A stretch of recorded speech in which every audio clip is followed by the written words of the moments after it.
Okay, so in the teaching toolkit, I have an article on I'm ready for work and I can find my backpack or work bag.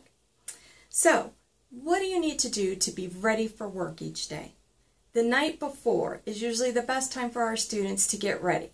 For me, I personally want to make sure that I've got whatever I'm planning to wear to work ready the night before, because there's nothing worse than in the morning finding out that you don't have the pants you need or the shirt you need, or that they're wrinkled or stained, and that's especially true if our students have to wear a uniform.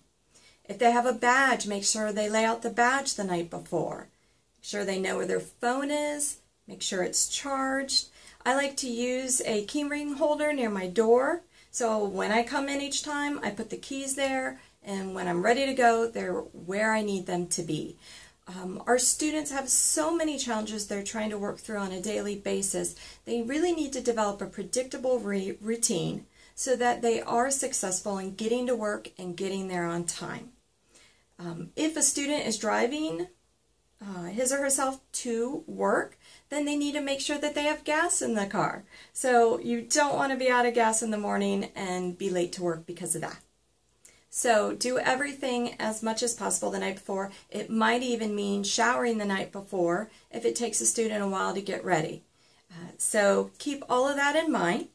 Also, in terms of making sure you can communicate with your boss, make sure to program the phone number of your supervisor or other coworkers in your phone. So if for some reason you are running late one morning, you automatically have the phone available and you can give them a call and a heads up. And find out, do they prefer communication by phone, by text, by email? How would they prefer to hear from you if you are running late or sick one day?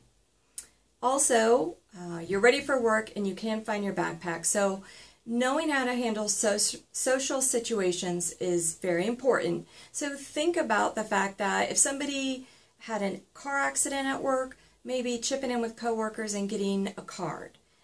Or it's the holiday times, maybe you want to give something to your supervisor, even if it's not a gift, perhaps a card. And think about your coworkers as well.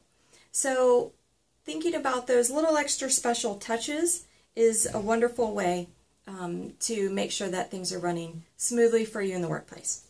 And on a more serious note, if a student somehow oversleeps in the morning, you know, that student misses their shift, it's so important that as soon as they wake up, they've figured out that they missed that shift, they need to call into their supervisor right away and say, you know, I'm so sorry I missed that. This is what happened. It will not happen again. Would you still like for me to come into work, or would you prefer for me to come in tomorrow instead or at my next shift?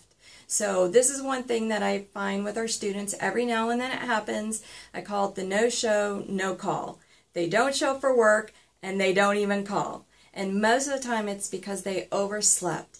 But then even when it happens, sometimes they might not think to make that call. Or it might be really difficult to make that call, as we say, to face the music. So, but as we know, this is one way to get fired quickly. So we want to avoid it whenever possible and make sure we handle it well when it does happen.